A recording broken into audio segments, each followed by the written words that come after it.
that? Let's just do it. It used to be a thermostat. It's a light switch. It is. Turn them off. We don't need them.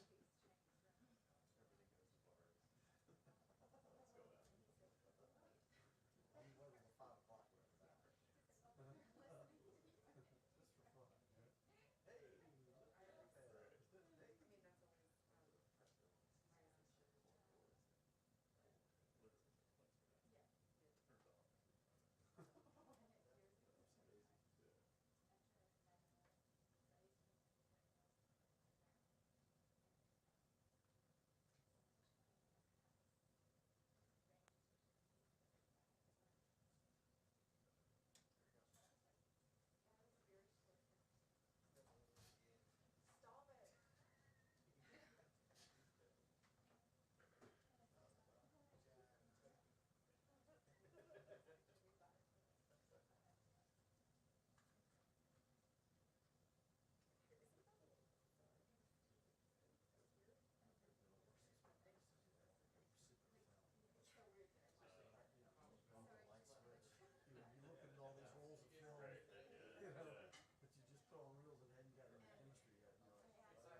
Now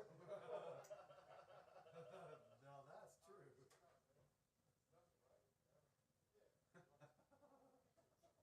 We'll get you a professional crew tomorrow.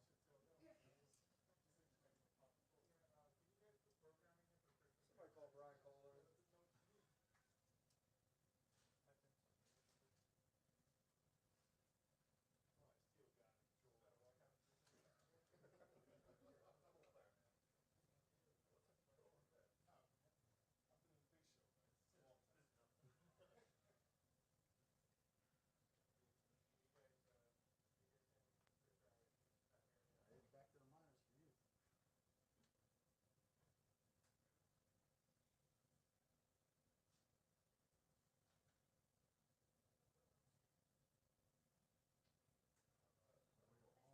Back to the minors for you.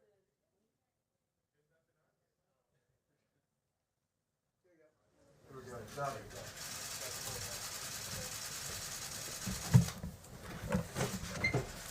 Hello, sorry to keep you all waiting. Before I begin, it is day 42 of the botched New York City primary, where still there is no election results in one congressional race. This, as the New York Times notes, is due to, quote, the deluge of 400,000 mail-in ballots, previewing the, quote, challenges facing the nation as it looks towards conducting the November general election with mass mail-in voting.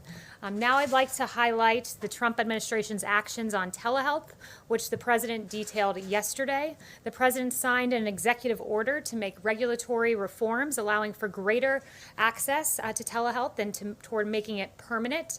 The Trump administration has cut red tape allowing telehealth services for seniors and for other Americans. 35% of Medicare beneficiaries took advantage of the president's reform, seeking telehealth services over the phone rather than through video conference. A simpler and a smarter way to go about things is now available to Medicare beneficiaries. The president also took executive action to boost rural healthcare services. According to a 2019 study by Navigant, rural hospitals would be devastated by Medicare for All, otherwise known as government takeover of healthcare. And under that analysis, they found that if Democrats had their way, 55% of rural hospitals, or 1,037 hospitals across 46 states, would be at high risk of closure. The president's executive order calls for strategic investments in our rural communications infrastructure, which will expand telemedicine and rural broadband access.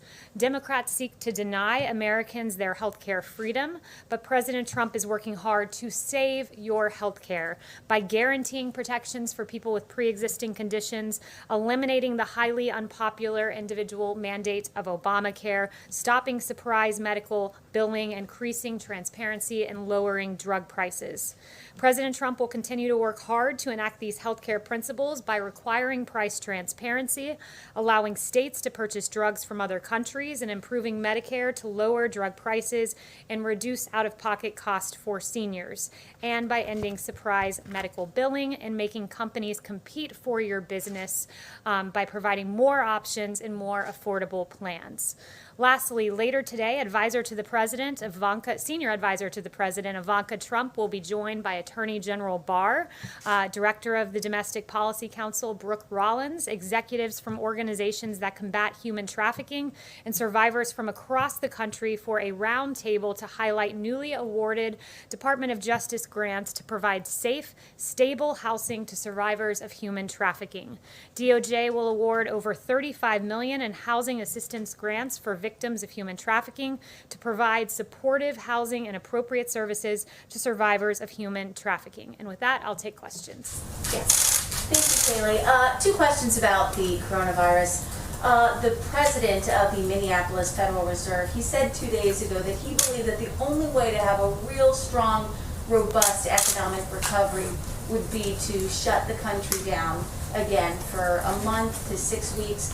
I know that this idea of short-term pain for long-term gain has been shot down before by President Trump, but has it been given any more consideration given the recent flare-ups across the country? No, and I would refer you to what Dr. Fauci said back in May. He said we can't stay locked down for such a considerable period of time that you might do irreparable damage and have unintended consequences, including consequences for health. And several of those consequences I've outlined for you before. For instance, the fact that in any given year you have 120,000 Americans who die from drug overdose or suicide, and we saw during the lockdown previously that we saw overdoses nationally jump by 18% in March and 29% in April, 42% in May. Overdoses do go up, suicides do go up, cancer cases are missed, as Dr. Scott Atlas has pointed out, that in the U.S. alone there are 150,000 new cancer cases that arise every month among patients.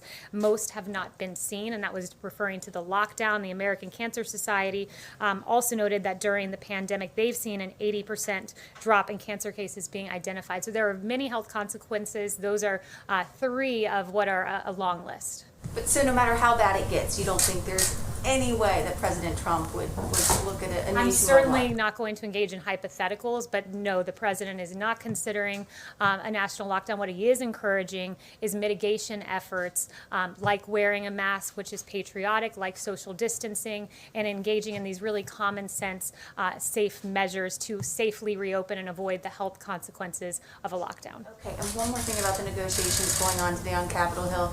Given the amount of money that is involved, the amount of Americans that would be impacted by this next stimulus bill, why isn't President Trump more personally involved, or at least more visible in these negotiations? Well, he is through his chief of staff and through his secretary of the Treasury. He's regularly updated. I was just in the Oval Office with him, and the chief of staff was updating him on that very measure. But right now, the Democrats are being fundamentally unserious. They've offered no concessions. They've offered no plans. If anything, they're moving the opposite way. And to demonstrate their unseriousness, their $3 trillion plan, they've now said, oh, it needs to be $3.4 trillion, when the president has had a very narrow, specific focus right now. It's extending unemployment insurance. It's making sure Americans don't get evicted. And when Democrats, as I noted on Friday, were offered the Martha McSally bill, which would have been extending unemployment insurance for at least 7 days while these negotiations continue, that was rejected by Chuck Schumer, which should tell you exactly where Democrats stand, and it's against hardworking Americans who lost their jobs through no fault of their own. The president about 10 minutes ago tweeted about vote-by-mail absentee voting. He says, in Florida, the election system is safe and secure, tried and true. What, in his view, changed? Was he advised by Republicans that he was potentially suppressing his own vote by stoking unfounded fears about mail-in voting? And will he admit now what is the fact that voting across the country by mail is safe and secure and tried and true? Well, the president has always said that absentee voting for a reason is different than mass mail-out voting like what Nevada is seeking to do, which leads to mass It's the fraud. same thing. And also, I'd refer you to the campaign on this, but there was a victory in Florida with regard to ballots, so I believe that's what he was referencing. Would refer you to the campaign for details on that, but he's been unmistakably clear that when you have this mass mail-out voting like what Nevada wants to do, the consequences are real. When the Las Vegas Journal-Review was reporting, did extensive and very good reporting on Nevada's first all-male primary election, they note that there were photos of ballots tossed in trash cans, littering apartment mailbox areas, dozens pinned on the complex's bulletin boards in various apartment complexes, and you have a postal worker who said that when she went to go deliver some of these ballots, in several cases people had moved or died. She kept 65 ballots on her first delivery, 100 on her second. It is with fraud and with delay, and that is what the president stands firmly against. He wants a free and fair election. Extensive research shows that there is fraud in vote-by-mail systems is extraordinarily rare. The president votes by mail, you vote by mail, and a dozen other top Trump administration officials vote by mail. So with regard to the absentee system, that's right, and there is ample evidence of fraud. I would point to the best example of this, and very recent, was May 12th, New Jersey's special election in Paterson, New Jersey, where 1 in 5 mail-in ballots were found to be fraudulent in the election. New Jersey officials were charged in that case, and resident Ramona Javier said this is corruption, this is fraud. There are 8 relatives and immediate neighbors she knows of listed as having voted, but who insist they never even received a ballot. There are ample examples of fraud, and we can get those to you more than just Paterson, New Jersey. Another question on a different issue. What can the administration tell us about the deadly explosion in Beirut? What led to it? So that was breaking as I came out. We're tracking it closely, and just rest assured that we're taking a very good look at that. Yes. Kayleigh, thank you. The environmental bill the president signed this morning, it was passed overwhelmingly by both houses of Congress. Both Republicans and Democrats signed on to that legislation. Can you explain why there were no Democrats at the ceremony or even mentioned in the president's remarks?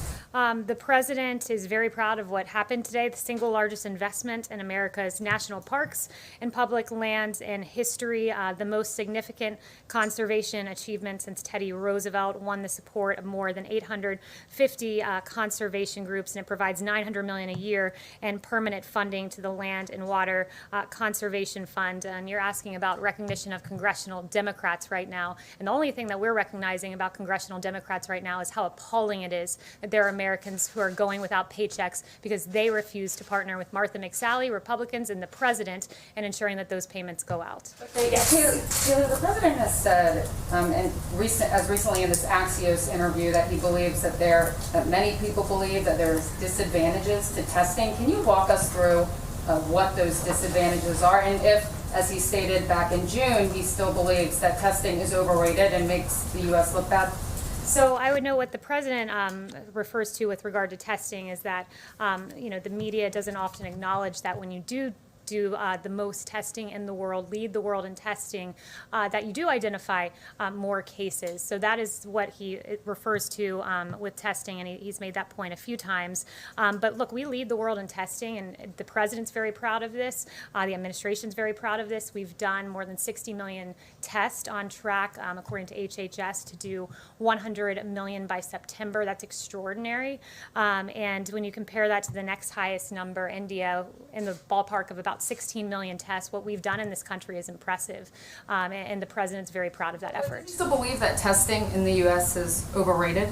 The president, again, points out that the media refuses to acknowledge that when you test so much, you do identify more cases. That's the point he was making, and he's very proud that actually since March 12th, we have increased daily testing by 32,000%. Worth mentioning, this is a novel virus. There wasn't a test, and this president led the way in getting emergency use authorizations to, one, identify working tests, and then to surge the testing capacity by 32,000% since March 12th, and that's thanks to President Trump. Yes. Thanks, Kayleigh. On TikTok, the president has argued that the United States should receive money in return for a potential sale, but he hasn't really explained how. Under what authority could the Treasury collect fees from China, from Microsoft, or from any other U.S. buyer to get this done as the president demanded? Yeah, so I'm not going to get ahead of the president on any official action, but he has made that point, and he and both Secretary Pompeo have said that the U.S.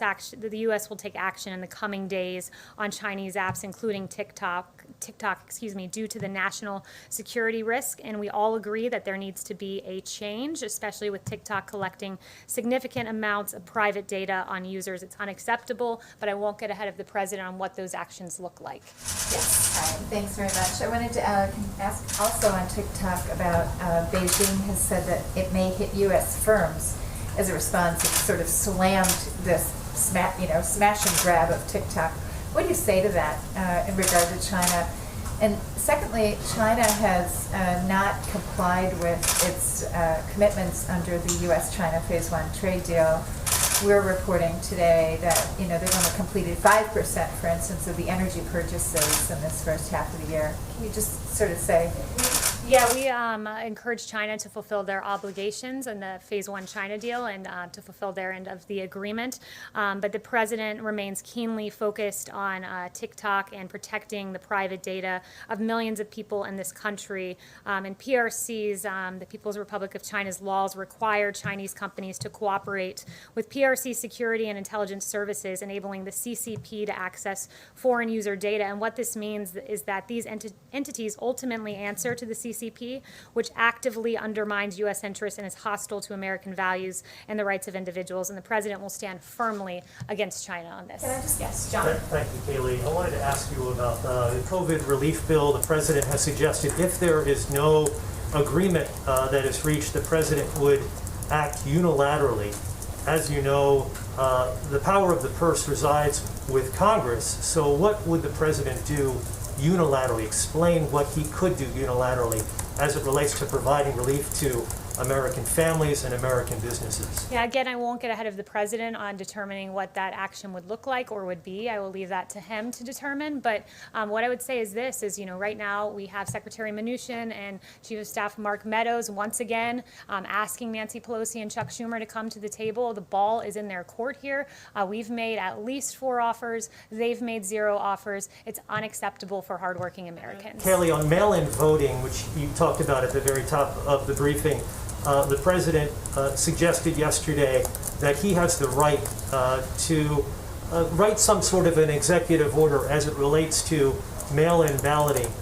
Can you explain what would empower the president in the Constitution to take some sort of executive action as it relates to mail-in voting?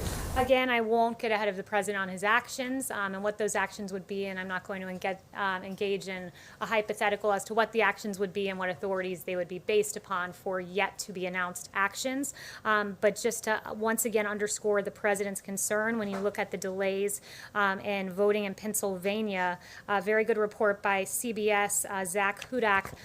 He got a quote from Luzerne County Manager David Pedri, who oversaw or who identified some of these delays that they saw in Pennsylvania with mass mail-in voting. And he said this, quote, "I have this nightmare of CNN, Fox, CBS, and everyone else waiting for these things to come in on election night, and we don't have them. It is very hard to speed up this process." And Luzerne's experience was replicated across the state. So as we've seen in Pennsylvania, as we've seen in New York, as we see across the country, the president's very concerned about delays and outright fraud. One final thing, Kayleigh, on TikTok, if I may. The president said yesterday in the briefing that took place right here in the briefing room, the United States should get a very large percentage of that price because we're making it possible, and that was referring to Microsoft's proposed purchase of TikTok. I've never heard of that before, and maybe you could explain that to me, how the government could get a percentage of a price of a private transaction. Again, Can you explain I'm not how going to get ahead of the president again on this action. Yes, Francesca. Kayleigh, I want to ask you something about the executive orders, but I do want to follow up on Kristen's question and just get a better understanding of what the president is doing personally to make sure that those extra unemployment benefits are reinstated. Is he calling senators on Capitol Hill? Does he have any plans to meet with Nancy Pelosi or Chuck Schumer personally? And is the White House concerned that all parties will be blamed if there is no deal and voters will just stay home in November? No one has worked harder to ensure that those payments get to Americans than this administration. Chief of Staff Mark Meadows, Secretary Treasury Steve Mnuchin have been on the Hill many days now trying to get this deal worked out. But it is Democrats, it is Nancy Pelosi, it is Chuck Schumer that are making an absolute mockery of this process rather than coming towards us and do a clean extension of unemployment insurance. They are moving beyond what their initial request was of $3 trillion, and then they moved to $3.4 trillion. They wanted $100 billion for schools, and we offered $105 billion, to which they rejected. They are making a mockery of this process. We're still engaging with them, but this president has been clear. He's ready to act on this, and it is of paramount importance to him. And again, why would you reject Martha McSally's clean extension? Democrats are fundamentally unserious, and they're making a mockery of the process. Calling them? Okay, then if you don't want to move on that, With regards to the executive orders, the president has signed a flurry of those recently. He said yesterday that he expects to have a healthcare plan by the end of the month and also an immigration plan by next month. Does the White House feel a sense of pressure to get everything on the president's to-do list done before November? No, but the president moves at a very rapid pace, and he wants to get as much of his agenda accomplished this term and going into next term. This president's done a lot already, but he will work on COVID, and alongside that, many other issues as he routinely does. This administration often is accomplishing items on 2 or 3 different topics in a day, as you can see today with the human trafficking, the event this morning, and then also I have an announcement the president will have a COVID briefing at 5:30. But I do want to just step back and say this with regard to COVID. I think it's really important to put the successes of this administration in context, and I got some new information from HHS just before I came out here. This was a novel virus. There were no tests. There were no therapeutics. But what did this administration do? We, as I noted earlier, surge testing, increased it by 32,000 since March. HHS is projecting 100 million tests completed by September. Because of President Trump's tearing down of red tape, there are more than 230 clinical trials of potential COVID drugs and biological products are underway, and over 510 are in the planning stages. Today, NIH announced 2 separate COVID treatment trials, Active 2 and Active 3, and these are monoclonal antibody treatments. And also by September, we have secured more than 500,000 courses of treatment of remdesivir. That is one of the several therapeutics that this president has achieved and finding for the American people to treat this novel disease, this novel virus. And the vaccine, again, moving to phase 3 clinical trial at the fastest rate for any novel virus in history. This could only be accomplished by President Trump, by a businessman in the White House who is not only on the race to get a vaccine, we have 2 in phase 3 clinical trial, but is securing 100 million doses in advance so that we're ready to ship them out. This president has been hard at work on COVID, along with a number of other issues, and those EOs will be forthcoming. Yes. Are you calling on me? Can I please go? Yes. Israel reopens. No, you can Israel go ahead. opens schools. I called Israel on you. opens schools. Israel opened schools, and they had issues with that. There were outbreaks. Students got I sick. called on you. What do you think of the fact that Israel Denise, opened schools and had to close? I called on you and you didn't ask your question, so then I proceeded To speak call over on you. another reporter, I wasn't going to Go do ahead, that. So Andrew. do you not want to answer my question now that I was not being rude to another Go reporter? ahead, Andrew. Okay, the president said in his interview with Axios that he's doing everything he can do to address the virus. Is that really true? I mean, is there nothing more that he can do at this point? And also, is he willing? Does that suggest that he's willing to accept the number of deaths that we're seeing every day? No, we are hard at work each and every day to defeat the invisible enemy. And in fact, just to give you an update on some of the actions we've taken, right now there are currently 28,220 U.S. government personnel deployed for COVID-19 response. On top of that, next week, Dr. Birx has visited states across the country, and next week she'll be visiting Indiana, Ohio, Kentucky, Tennessee, and Virginia. We're hard at work at, again, getting more EUAs for more treatments and therapeutics. And testing. So every day we're rapidly looking at how we can make this the most robust response in the history of this country. And I think that we've done that when you look at remdesivir and the therapeutics at play, and the case fatality rate is really indicative of what this president has done. When we have the lowest case fatality rate, one of the lowest in the world, below the average of the world, and below Europe, that shows that our therapeutics are working. Remdesivir, convalescent plasma, and dexamethasone. This president's hard at work, and he'll continue to work You're hard. doing everything that you can possibly do when there are still waits for getting test results back, when you have declined to impose a national mask mandate, when you're saying you won't shut down the entire country again. So with regard to testing and the timing, when we identify a problem, we quickly identify a solution. And when there were delays in testing, we immediately identified pool testing as a way to increase the speed of testing. We already lead the world in testing, so to increase the speed, we move towards pool testing. And that's the flexibility with which this administration adapts to problems we identify on the ground, and we rapidly develop a solution to ameliorate the problem. Yes. Thank you, Kayleigh. Would the president like to see Mitch McConnell put the $600 extension of the unemployment benefits through the end of the year on the Senate floor to put the Democrats in the spot of having to vote for that clean extension? So I haven't talked to him about that proposal, and I don't want to get into the middle of the negotiations. But what it's safe to say is there's been one proposal, one clean proposal to extend unemployment insurance. That was put forward by Martha McSally. The president was ready to sign it, and it was rejected by Chuck Schumer and Nancy Pelosi. Can I follow up and just ask on a slightly separate topic, whether or not the White House has a view on whether or not members of the media, a pool, should be allowed to cover the Republican National Convention's official proceedings in Charlotte, which apparently, as of right now, because of the space limitations, the convention committee is saying that that's not going to be possible. I'm not read into the convention discussions, but I certainly will inquire about that and follow up with you and find out what the status is. Yeah. Thank you. Yes.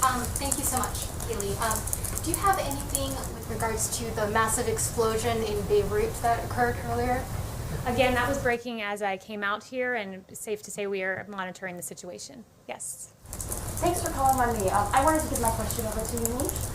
Sure, that's fine. Thanks so much. So my question is, I have two questions. The first question is, Israel opened its schools back up. They thought they had the virus under control. That virus then spread and it became an outbreak. Students got sick. They had to close schools down. How worried are you that what happened in Israel might happen here, given the fact that there are experts in Israel who say they made a mistake there? Well, I would refer to our experts, and CDC Director Robert Redfield answered about schools on the Hill last week, and he said this: I don't think I can emphasize it enough as the director of the Center for Disease Control, the leading public health agency in the world. It is in the public health interest that these K through 12 students get back to schools that are open for face-to-face learning. I want these kids back in school. It is paramount to the health of the child.